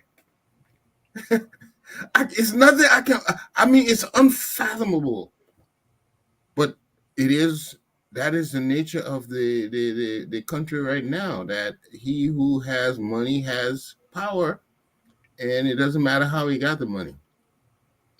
So I don't see anything happen to Mr. Tweah. Great. Dr. Booty, Samuel Tweah returns and he lays out his case, and he laid out the law that governs the process. And he said based on that, he's ready to face the state. Your take. Well, I would just say something quick, because everybody have already said everything that needs to be said. I think it's good for our democracy and good for our judiciary, and whatever. But me, I say, man, I close it more. Let me be talking. Yeah, because when they arrested other people, then Donald Trump, then Eric, whatever his name is from New York, that they arrest and they can come out and give press conference. So let him make it a press conference too. Let him talk. Like freedom there. As a Liberian, he has the right to freedom of speech. Let him talk. Me, I want to hear what he get to say. This time I'll be listening to him. Can't hear everything. Talk, Mr. Tweah. Whatever they're afraid of you saying, say it. Nobody will do nothing to you. They say, all right, talk. We're here to listen. Thank you. Mr. Taiwo, real quick. Doctor, but look, Mr. Samuel Tweah, Uh-huh. there is nothing that's going to happen to any of them. Remember, I started here in December, I said there will be no audit. If it happens, it's going to be superficial. There will be no real press. Because you could see, unless you got to have clean hands. The government started before they could get in office, they were looting everything. Right now, you see them looting everything. We're discussing it. So where are they going to get the moral high ground from to prosecute somebody? All the stuff they're doing, they're trying to fool the Liberian people. Like you always use, Mr. Gimman, small screen. That is all that they're doing to see that the government is fighting something. Okay? It don't mean that Samuel Tweah might not be guilty if they were charged and they were actually prosecuted. On a normal system, Tweah should have been arrested at the airport. It doesn't matter whether he talked to a lawyer. He's supposed to have been arrested, brought in, held, then processed. That's how it's done. If you were charged with a crime and you were out of the U.S. and you flew here, it doesn't matter why a lawyer said you get arrested at the airport in handcuffs, you'll be brought, you'll be held, what is a day or two, then you brought to court, and then you have to plead. So you can see that they already probably cut a deal that they just all going to just do this stuff, and so he's talking. But look, none of you guys are serious to do anything. The Baka government itself is corrupt, stealing everything they can lay their hands on. They're not going to prosecute nobody. It's people that believe that somehow some kind of system will work. No, it's not working, and it will never work. Thank you. Ladies and gentlemen, thank you very much for listening. We'll give each of you 1 minute to close, and let's close this out. And Mr. Eastman, I was going to respond to this comment here. But I will let you respond to it, because Mr. Carr is trying to question. I mean, it is so simple. Who doesn't know when and why the United Nations was established? He said we are fabricating information. So let's go around the table here and begin. Let me begin with you, Mr. Morris. You go ahead, and Mr. Yeah, Eastman, I think that comment was a response to Mr. Tower's assertion that the Rockefellers and a bunch of wealthy Americans are the benefactor of the United Nations. I think that's what Dr. Jason Carr, I think he's a historian, was responding to, just giving you the history of the United Nations and why it was funded. But quickly, let me say this to President Boyka. Look, if you have to resign, resign. The president of any country is a tedious, stressful job. If your constitution, your health cannot allow you to do the job properly, step down in favor of the nation. Negotiate, get a nice, handsome a pension. Family will be well taken care of. You'll be taken care of for the rest of your life. Resign. Give it to somebody younger who has the vigor, who has the health to do the job. If not, you're being selfish. You're not being a patriot.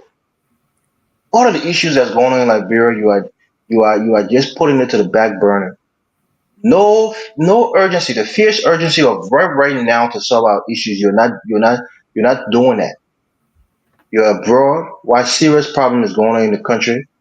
Merit making with former corrupt government officials, people who you guys call corrupt, who you guys say you will prosecute when you get into power, like the Ellen Justice Elite. Now you guys are buddies. Why the Liberian people suffer? So please, President Boyka, if you know within your heart you can't do the job, resign. There's no shame to it.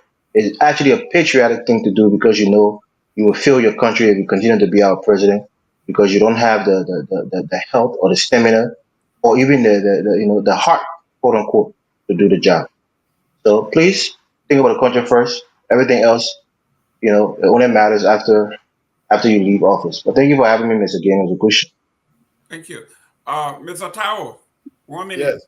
So you see, real quick, you see that comment that person put up? They're historian, but being a historian means all you do, you are just garbage in, garbage out sometimes. Not him specifically. Because look at how the West and the big countries operate. They write very, very good documents. They use that for them to say, you see the document, but they do the opposite. He need to first know how the World War II started. Go and look at the history on how it was planned. And then look at why the League of Nations in World War I failed. When the UN was set up as a vehicle through which it will control the rest of the world that are weak. So League of Nations failed because when they so-called industrialists funded the war, World War I, funded both sides, and then when they were trying to set it up in Europe, they knew that the Americans would refuse for America to join an organization that is outside. So the US set it up and they pulled out. World War II was planned, and they made sure that the headquarters were here in the US. Man, you are shaking your head. Go read and study. I spent enough time turning over. All Mill saved Liberia for many years. All Mill were helping us keep peace in our country. They help us. Let him do it closer. Yeah, go ahead. Go ahead. So the goal of the UN, as he's saying here, was to bring nations together and for peace and all this stuff. From 1945 to now, is the world at peace? No. You see, you have to look at how this thing, if there is no drug enforcement, drug doesn't exist. When I mean it doesn't exist, in order for them to, whatever they want to do, they form an organization to so-called fight that, and then they perpetuate that, to justify. So the UN, since they came to power, tell me, there is war everywhere. More chaotic than before there was a UN. So yeah, you can wait. You say, wow, you see it. I'm not giving you something and say go and look for it in some book. You see it. So it was Western industrialists and so-called business people, they founded this. That is why countries like China, they knew where the power was so that they can protect their own interest. They refused to join unless they joined at the Security Council. And based on their letting the Rockefellers come into China to open Chase Bank. No, go look at the history. Don't shake your head. Go ahead and read. You're very intelligent. Study. When they opened Chase Bank, so they were going to tap into the 400 million Chinese population. So they came in and were able to negotiate for China to join at the Security Council. The other mini alone. Yeah. Now they want so just like that. So Liberia and other countries that didn't have anything, you were left at the mercy. So when they define human right, the people that define human right tell me, where is the human right? You're going everywhere, overthrowing every government, murdering everybody, taking their resources. But when you point it out, say, oh, you see, we wrote the document, it's very fine. Declaration of Human Rights, look at it right here.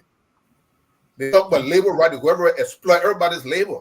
Then when you say, they say, look, the document, look, it's fine, all the fine print is right here. So come on. Look at the action, not even what they wrote. Thank you. So that historian don't know what he's talking about. Mr. Eastman, close out. I'm really appreciating our audience because they need to fact check. Everybody needs to be fact checked. I don't care who they are. So what I advise, especially somebody as well spoken as Mr. Tao, you cite your sources, because that's if all academics know that you can't just write anything. You have to cite your sources. In fact, they will fail your paper if you don't cite your sources. So we should expect that level of credibility even on our show. That will make our show a better show and not a gossip show or simple propaganda organ. So I do appreciate that, and I'm sure we'll take that into advisement. But we're going to see. It's very interesting what's going on in Liberia. Like everybody said, I see a lot of things going on, but people do correct. People do self-correct, and I don't want to make a judgment. I don't think it's fair, even though I see trends, and I've studied analytics for my last few years of my career, and I see a trend, but I will still not make a prediction because the human being is unpredictable.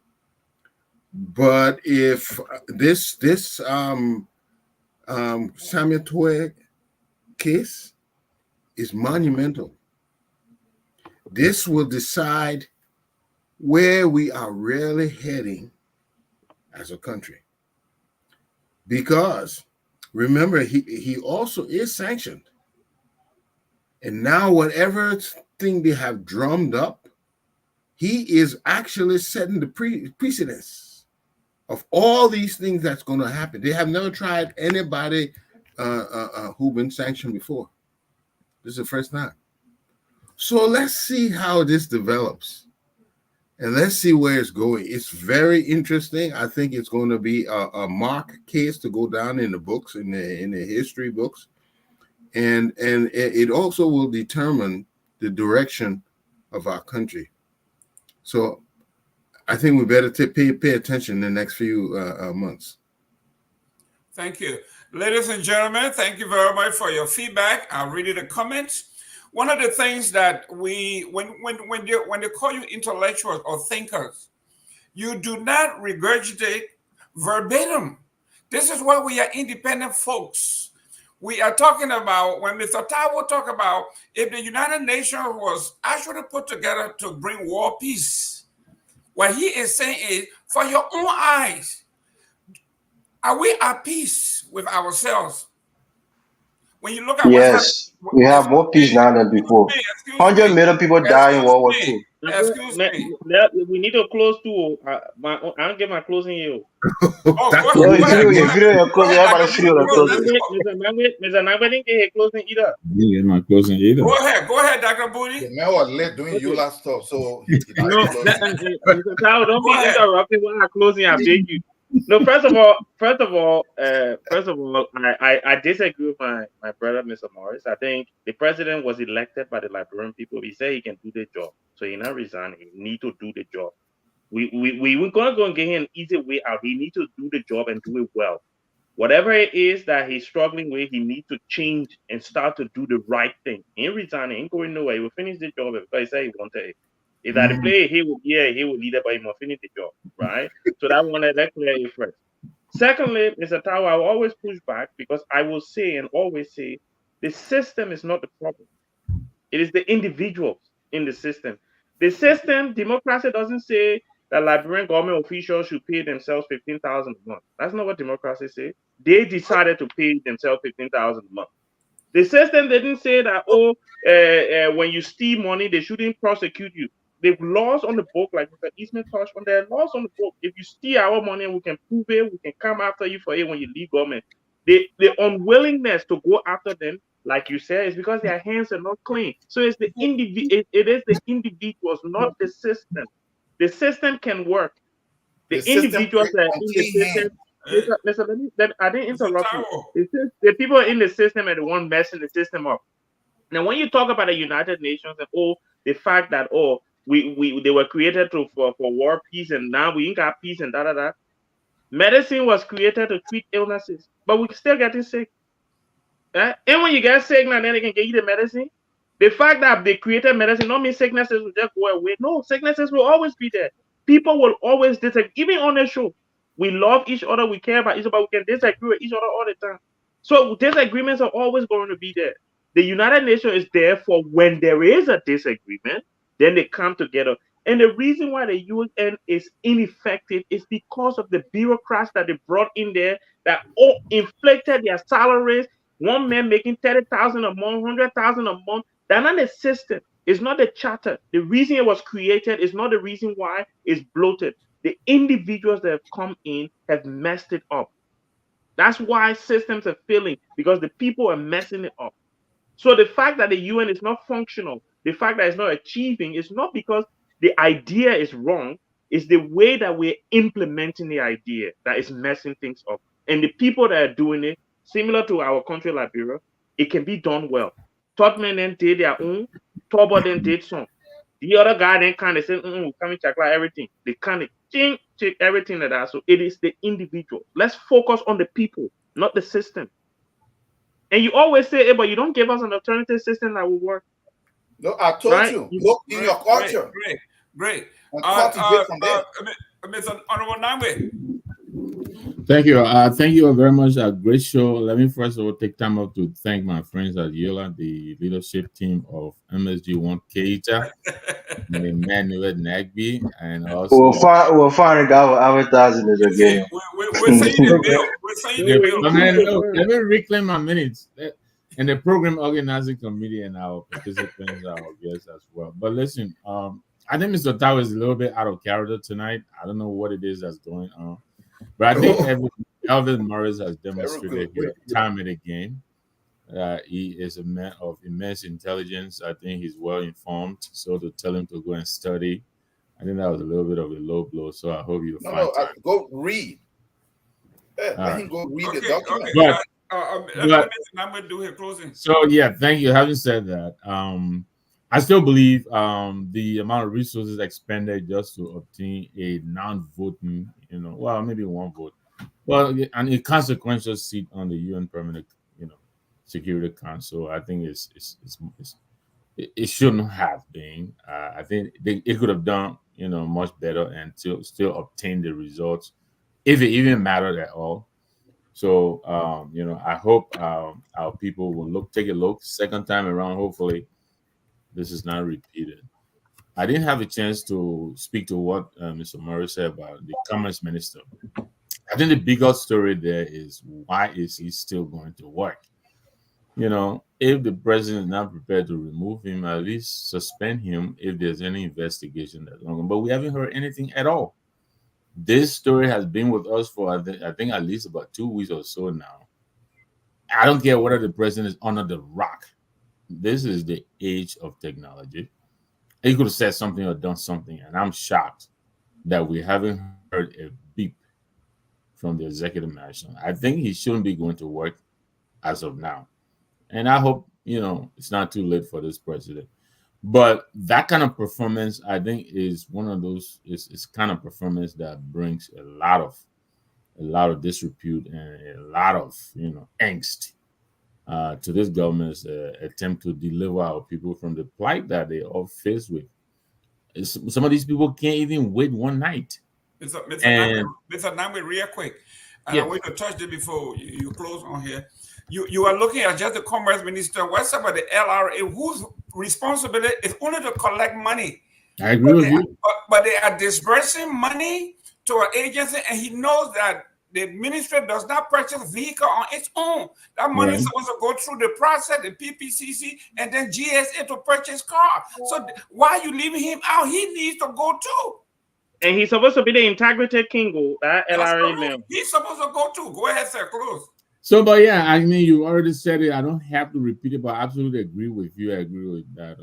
He himself, I think he should be held responsible and accountable. And this president, I think he needs to act quickly and restore, because I think the trust and confidence that we have reposed in this government, is eroding pretty quickly.